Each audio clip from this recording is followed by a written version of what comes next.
देश में बढ़ते कोरोना संकट के बीच सख्त हरियाणा सरकार। सीएम मनोहर लाल ने की समीक्षा बैठक। चालान के साथ मास्क बांटने के दिए निर्देश।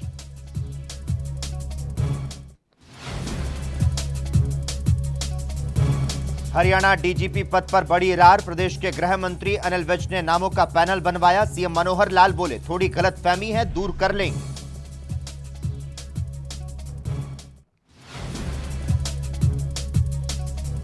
फतेहाबाद पहुंचे ओम प्रकाश चौटाला का बड़ा बयान। बोले, अन्नदाताओं के हर फैसले के साथ इनेलो। किसान आंदोलन से गिरेगी खट्टर सरकार।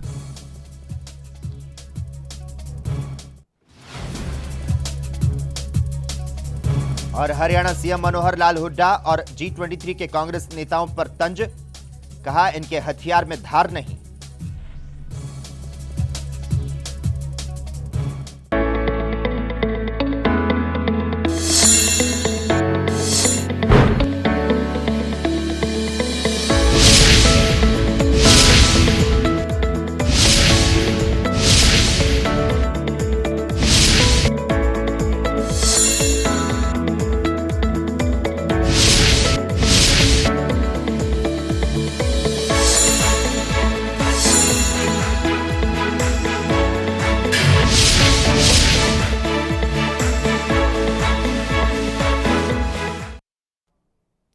नमस्कार, हरियाणा चौपाल में आपका स्वागत है और मैं हूं आपके साथ लोकेश जगवानी।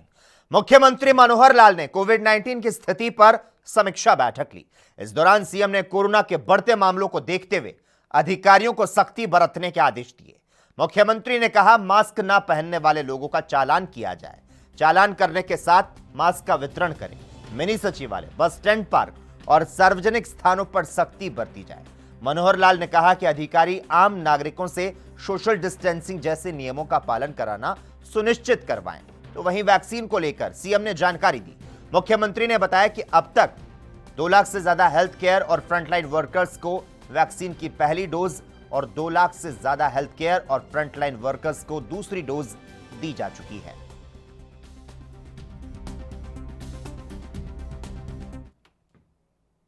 हरियाणा के स्वास्थ्य मंत्री अनिल विज ने प्रधानमंत्री नरेंद्र मोदी द्वारा सबसे पहले कोरोना वायरस का टीका लगाए जाने को लेकर कहा कि प्रधानमंत्री नरेंद्र मोदी ने एक संदेश देने का काम किया। उन्होंने कहा कि ऐसा काम देश का सच्चा नायक कर सकता है, जो कि प्रधानमंत्री नरेंद्र मोदी जी हैं। अनिल विज ने कहा कि प्रधानमंत्री हमेशा आगे आकर देश को दिशा देने का कार्य करते हैं। लोगों में कोई भ्रांति ना फैले, लोग विपक्ष के झूठे प्रचार में ना आए। इसीलिए प्रधानमंत्री नरेंद्र मोदी ने सबसे पहले कोरोना वैक्सीन का टीका लगवाया। प्रधानमंत्री ने भारत में विकसित भारत बायोटेक की वैक्सीन लगवाकर यह संदेश देने की कोशिश की है कि अब भारत किसी भी चीज में पीछे नहीं है।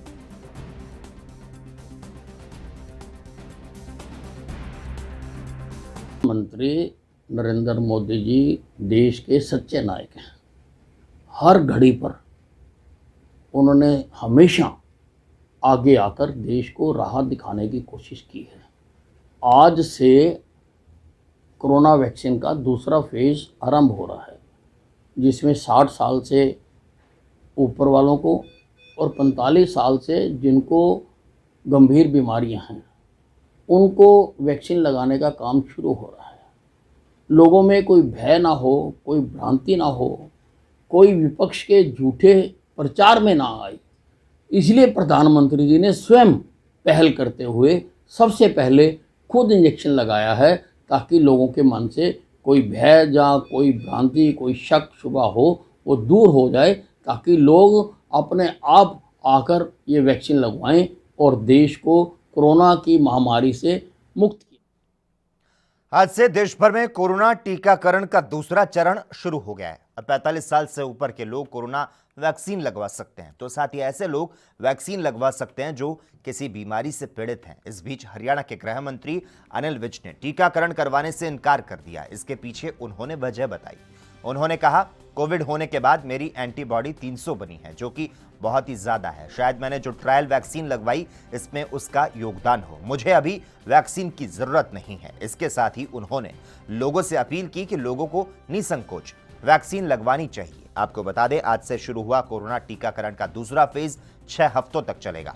इच्छुक लोगों को विन पोर्टल पर जाकर अपना रजिस्ट्रेशन करवाना होगा, तो साथ ही अपने पसंद का केंद्र चुन सकते हैं और उपलब्ध स्लॉट के आधार पर अपॉइंटमेंट बुक कर सकते हैं।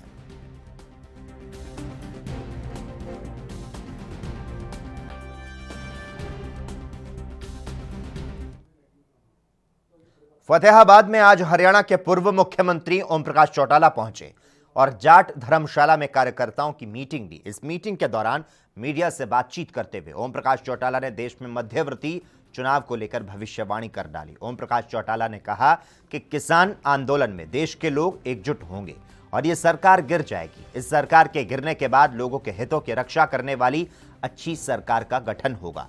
ओम प्रकाश चौटाला ने किसानों के द्वारा दूध के रेट 100 रुपए करने के निर्णय को सही ठहराया। ओम प्रकाश चौटाला ने कहा कि जब सरकार पेट्रोल और डीजल के दाम बढ़ा सकती है तो किसान अपने दूध के दाम बढ़ा सकता है। उन्होंने कहा कि किसान आंदोलन के माध्यम से सरकार को सबक सिखाने के लिए लोग जो भी निर्णय लेंगे उनकी पार्टी उस निर्णय के साथ खड़ी होगी। ओम प्रकाश चौटाला ने उपचुनाव एलनाबाद और कालका सीट को लेकर अपनी बात रखी। उन्होंने कहा कि इस उपचुनाव में इनेलो भारी बहुमत से जीत दर्ज करने जा रही है।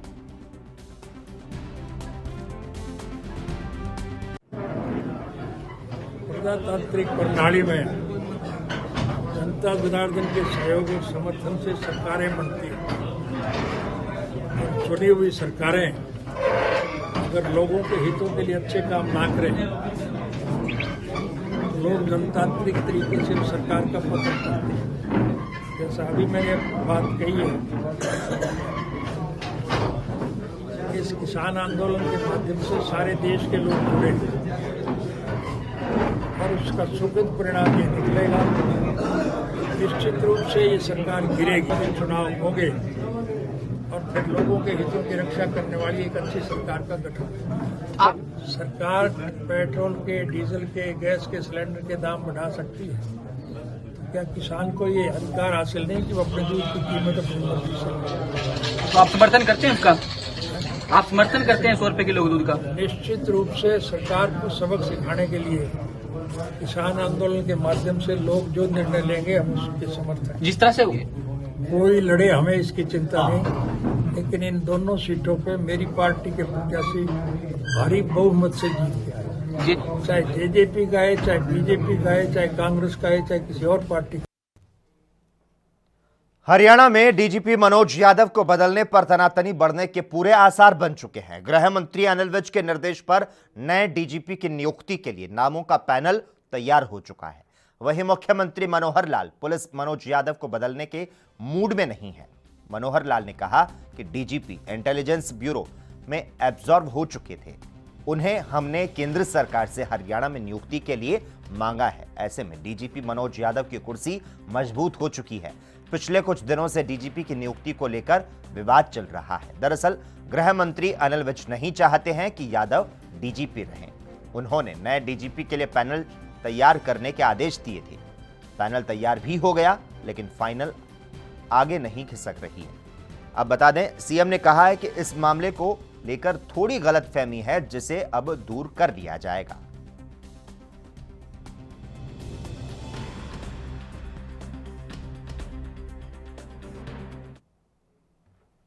हरियाणा चौपाल में खबरों का सिलसिला लगातार जारी रहेगा। हम यहां पर रुकते हैं एक छोटे से ब्रेक के लिए।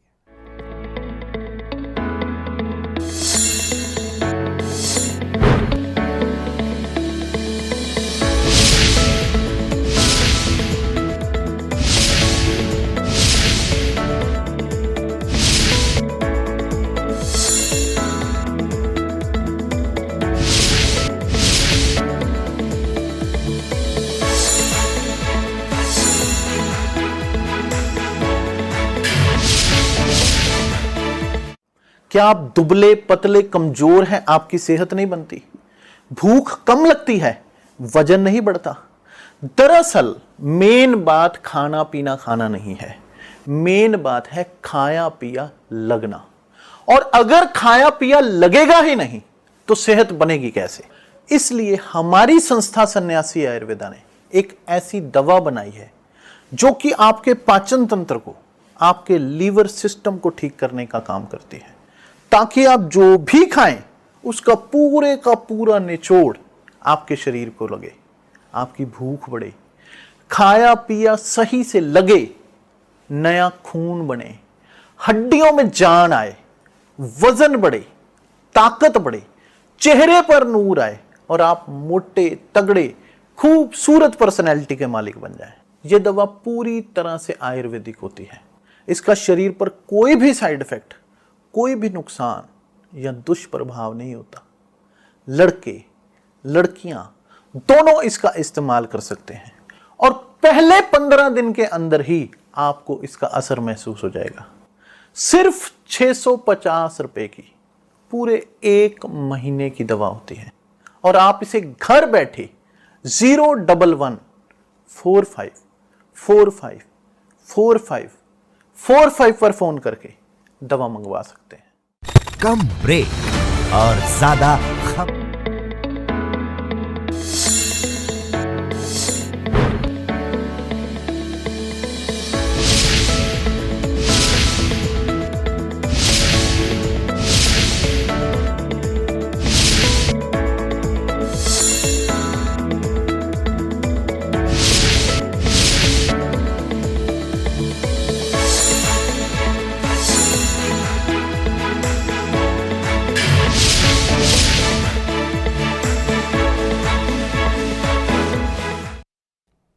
ब्रेक के बाद हरियाणा चौपाल में एक बार फिर से आपका स्वागत है।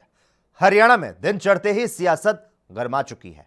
आपको बता दें, महम से निर्दलीय विधायक बलराज कुंडू के करीब 40 ठिकानों पर इनकम टैक्स की टीम ने एक साथ छापे मारे, जो सभी संस्थानों पर छापेमारी कर कार्रवाई पूरी कर ली गई है।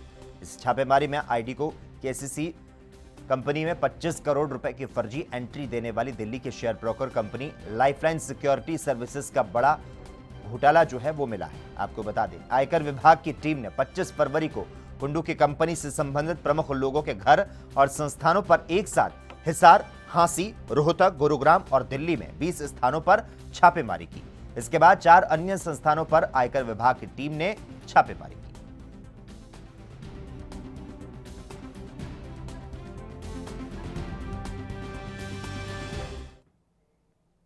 हरियाणा के सीएम मनोहर लाल ने प्रदेश के अति गरीब परिवारों के उत्थान को लेकर अधिकारियों के साथ बैठक की है, जिसमें उन्होंने 1 लाख अति गरीब परिवारों की आमदनी सालाना 1 लाख तक करने का लक्ष्य रखा है।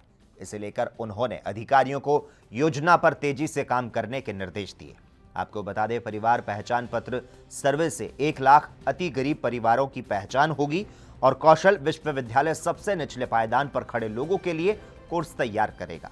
इसके अलावा स्वयं सहायता समूह को योजना में शामिल किया जाएगा।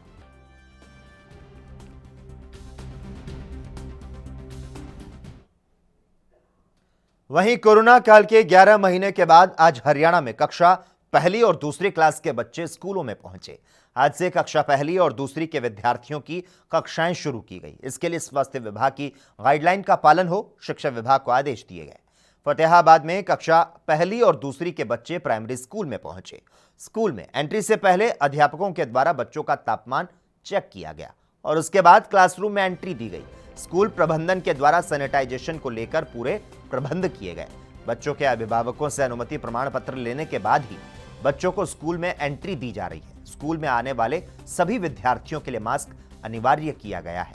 बच्चों की स्क्रीनिंग को लेकर पुख्ता प्रबंध किए गए हैं। तो वहीं क्लासरूम में भी छोटे बच्चों को इन सभी नियमों के बारे में जानकारी दी जा रही है।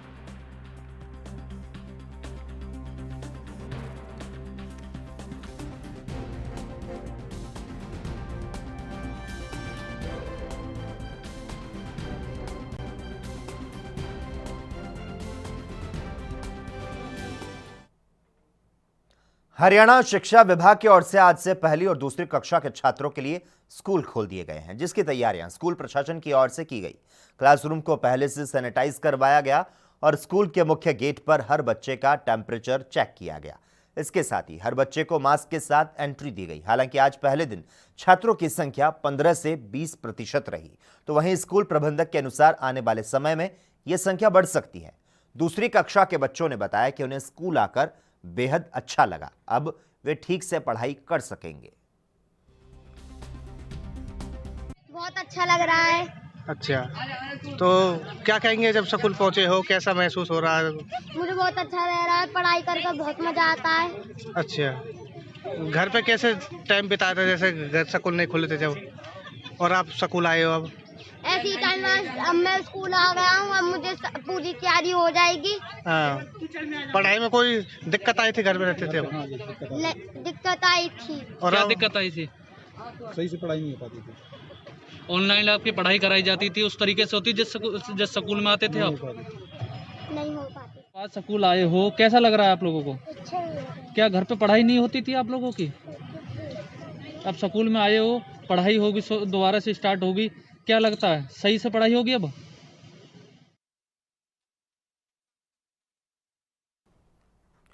हरियाणा विद्यालय शिक्षा बोर्ड स्कूल में सेकेंडरी और सीनियर सेकेंडरी कक्षाओं के लिए प्री बोर्ड परीक्षाओं का दौर आज से शुरू हो गया। आपको बता दें, फरीदाबाद के जिला शिक्षा विभाग के आदेश के अनुसार 1 मार्च से परीक्षाओं को लेकर पहले ही डेट शीट जारी कर दी गई थी। छात्रों के बैठने की व्यवस्था के साथ ही सैनिटाइजेशन, तापमान जांचने, प्रश्न पत्र छपवाने, उचित दूरी पर गोले लगाने का काम कर लिया गया। गौरतलब है कि बोर्ड परीक्षाओं की तैयारी बेहतर बनाने को जिला शिक्षा विभाग ने प्री बोर्ड परीक्षाओं के आयोजन की योजना बनाई। आपको बता दें, परीक्षा के दौरान कोरोना गाइडलाइन का पालन किया गया।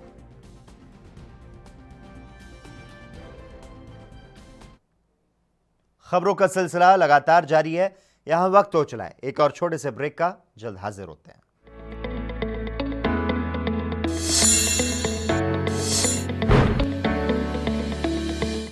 क्या आप दुबले पतले कमजोर हैं, आपकी सेहत नहीं बनती, भूख कम लगती है, वजन नहीं बढ़ता?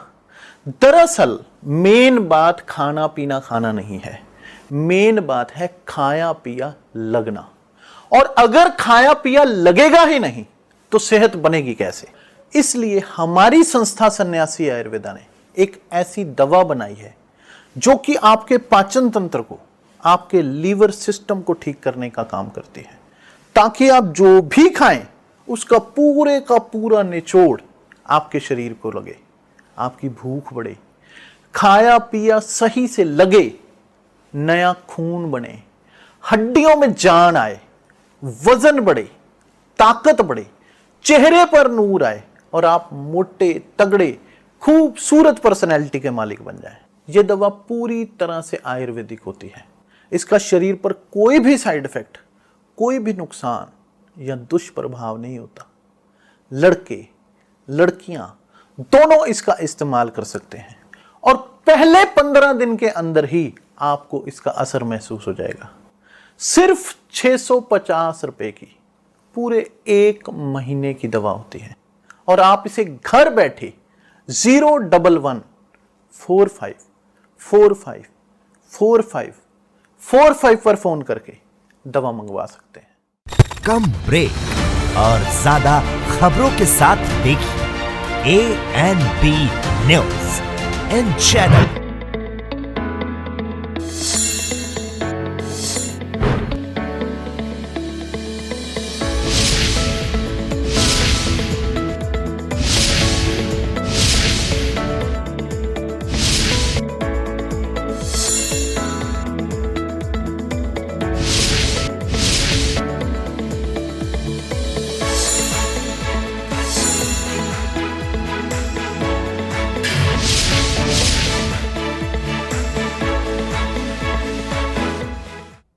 ब्रेक के बाद हरियाणा चौपाल में एक बार फिर से आपका स्वागत है।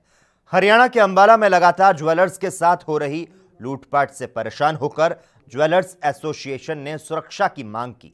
अपनी मांगों को लेकर एसोसिएशन के मेंबर गृह मंत्री अनिल विज से मिले।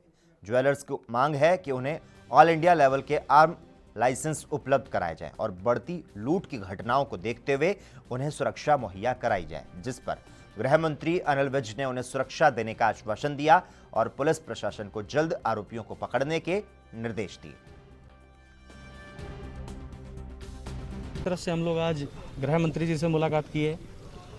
आप देखिए कि पिछले 1-1.5 साल के अंदर हरियाणा के अंदर लूट, डकैती, चोरी, हत्या के प्रयासों की जो वारदातें हैं वो निरंतर बढ़ती चली जा रही हैं।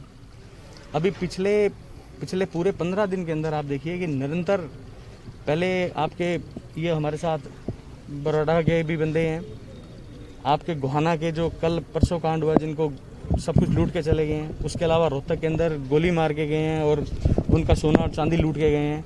उससे पहले बहादुरगढ़ के अंदर लूट हुई, फिर जींद में, भिवानी में, अलग अलग ज़िलों के अंदर जिस प्रकार से मतलब बेरोजगारी और आर्थिक स्थिति, आर्थिक बदहाली बढ़ती चली जा रही है, तो एक आसान सा टारगेट नज़र आता है सुनार सराफा व्यापारी, जो कि अपने साथ बहुत सी पूंजी, आप मान के चलिए कि एक छोटा सा 10 ग्राम सोना आज की डेट में हमारा 50,000 रुपये का, तो उसके चलते जो है वो बड़ा इजीली सॉफ्ट टारगेट लगता है कि लोगों को गए और अपना बंदूक दिखा के और किसी भी तरह की वारदात को अंजाम दिया। लेवल का लाइसेंस हमें चाहिए, जिसकी अभी हमें डीसी ने सैंक्शन नहीं मिली और विविध साहब से हमने रिक्वेस्ट करी है, उन्होंने सशर्त हमारी ये जो रिक्वेस्ट है वो स्वीकार कर ली है और कहते हैं आप अपनी फाइल लगाएं और आपका बन जाएगा। ये इसके लिए मैं सुनील जैन अम्बाड़ा सिटी से, ज्वेलर्स मुनीलाल डायरेक्टर अम्बाड़ा, इब्जा का डायरेक्टर अम्बाड़ा हूँ। स्टेट क्राइम को आदेश दिए हैं कि वो एक टीम कंस्टिट्यूट करके इन सारे केसों को ऊपर कार्रवाई करने की कोशिश करें और जो इसके कल्प्रिट्स हैं उनको पकड़ने की और इनका जो सामान है वो रिकवर करने की कोशिश करें। मैंने इनको ये भी आश्वासन दिया है कि इनमें से जो ज्वेलर आर्म लाइसेंस लेना चाहेगा तो मैं सारे एसपीज़ को और डीसीज़ को आदेश जारी कर रहा हूँ कि इनके प्राथमिकता के आधार। उधर फतेहाबाद में दुकानदार की टोका टाकी से तंग आकर नौकर ने मालिक पर लोहे की रॉड से हमला किया और अपने साथियों को बुलाकर दुकान मालिक को धमकी दी, तो वहीं यह मारपीट की वारदात दुकान में लगे सीसीटीवी में कैद हो गई। मौके पर पहुंचे पड़ोसियों ने दुकानदार को बचाया, तो वहीं इस मामले की शिकायत पीड़ित दुकानदार के द्वारा पुलिस को दी गई।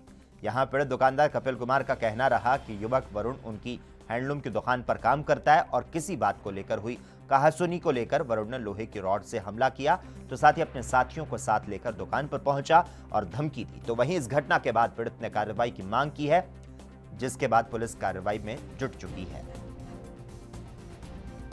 तो ये कर्मचारी लगा हुआ है और इससे थोड़ी सी कहासुनी हुई, बहस करने लगा ये, फिर मुझे ये गाली गलौज करने लगा और उसके बाद ये मुझे जान से मारने धमकी देने लगा। कहते मैं अपने दोस्तों को भी बुला कर लाता हूँ और मैं तुम्हें जान से मार दूंगा, तुम्हारा सर फोड़ दूंगा। और इसने आते ही थोड़ी देर बाद 5 मिनट बाद अपने दोस्तों को बुला लिया और मुझे आते ही अंधाधुंध इसने मुझे रॉड से हमला करना शुरू कर दिया, जिससे मुझे काफ़ी गंभीर चोटें आई हैं। तो आपने पुलिस को शिकायत दे दी है इस मामले में? हाँ, जिसमें मैंने अभी कार्रवाई के लिए कर दिया है। तो कहाँ का ये पूरा घटनाक्रम है? ये जवाहर चौक फतेहाबाद। तो कितने युवक आए थे दुकान पे आपकी? 3 शॉप उसकी अपने जो वर्कर है जो करिंदा काम करता आगे, उससे कुछ कासुनी थी, तो कासुनी होने पर वो अपने दोस्तों को ले गए, उससे मारपीट करी, रोड से उसने हमला किया है। एप्लीकेशन मिल गई है, एसएचओ उस पर कार्रवाई कर रहे हैं। तो सख्त कार्रवाई की जाएगी सर इस मामले में? हाँ, बिल्कुल एक्शन लिया जा रहा है उसमें। फरीदाबाद में क्राइम ब्रांच बड़खल और एक्साइज विभाग की टीम ने संयुक्त कार्रवाई करते हुए नकली शराब बनाने वाली कंपनी पर छापा मारा, जहां भारी मात्रा में शराब, ढक्कन, होलोग्राम, रैपर, स्प्रिट बरामद की गई। अधिकारियों के मुताबिक उन्हें इस बात की सूचना मिली थी कि डबुआ पाली रोड पर नकली शराब बनाने का काम चल रहा है, जिसके बाद एक टीम बनाते हुए यहां पर छापा मारा गया। छापे के दौरान आरोपी यहां से बचकर फरार हो गए, लेकिन यहां नकली शराब और उसे बनाने के तमाम सामान पुलिस को मिले। वहीं पुलिस मामले की जांच में जुटी है।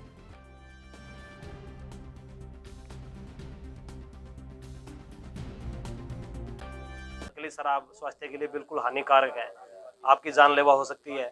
आपके माध्यम से मैं ये जरूर अपील करूंगा कि आम जनता को थोड़ा जागरूक होना चाहिए। आप देख पा रहे हैं कि 12 बाई 12 के कमरे के अंदर एक ऐसा धंधा चल रहा है। अब ये तो पकड़ने के बाद ही पता चल पाएगा कि आज तक इन्होंने कितनी शराब बनाई है और कितनी आगे बेच चुके हैं। आम जनता को ये देखना चाहिए कि इतने थिक एरिया के अंदर, फरीदाबाद के अंदर, ये पुलिस के लिए भी बड़ा चैलेंज है, एक्साइज विभाग के लिए भी बड़ा चैलेंज है। इस तरह की गतिविधियों को आइडेंटिफाई करने के लिए में बिल्कुल एक अच्छा सोर्स की जरूरत होती है और वो एक आम जनता बन सकती है। अगर अड़ोस पड़ोस में आप नजर रखें, अड़ोस पड़ोस में अगर गतिविधियां आप थोड़ा सा जांचते रहें कि कौन क्या। इसमें सब 12 पेटी पौए ओसी ब्लू के मिले हैं हमें, और खाली बोटल्स हैं पौए की और अद्धे की हैं, और ब्लेंडर उसके रॉयल स्टैक और ओसी ब्लू के जो ऊपर लगाया जाता है स्टिकर वो मिले हैं। और अभी इन सबको कब्जा पुलिस में लिया गया है। सब आरोपी पकड़ में नहीं आएगा, कहाँ है, क्या हुआ? आरोपी जब हम यहाँ पहुँचे, जब हमें मुखबिर खास की सूचना मिली और एक्साइज इंस्पेक्टर को हमने साथ लेके रेड की थी। देश में कोरोना संक्रमण के खिलाफ 16 जनवरी को शुरू हुए टीकाकरण अभियान का आज यानी कि 1 मार्च से दूसरा चरण शुरू हो गया। इस चरण का आगाज प्रधानमंत्री नरेंद्र मोदी ने खुद वैक्सीन लगवा कर किया। वहीं करनाल में बुजुर्ग बिना किसी डर के वैक्सीन लगवाते नजर आ रहे हैं। सीएमओ ने कोरोना वैक्सीन के लिए बनाए सेंटर का जायजा लिया। आपको बता दें, दूसरे चरण के तहत 60 साल या इससे ज्यादा उम्र के बुजुर्गों या फिर जिन्हें गंभीर बीमारी है और उनकी उम्र 45 से 60 साल है, वो वैक्सीन लगवाने हॉस्पिटल जा सकते हैं। करनाल में स्वास्थ्य विभाग की तरफ से कोरोना वैक्सीन लगवाने के लिए 9 सेंटर बनाए गए हैं, जहां पर कोरोना की वैक्सीन बिल्कुल फ्री लगेगी। वहीं कुछ प्राइवेट हॉस्पिटल में कोरोना वैक्सीन लग रही है, लेकिन वहां पब्लिक को 250 रुपए खर्च करने होंगे।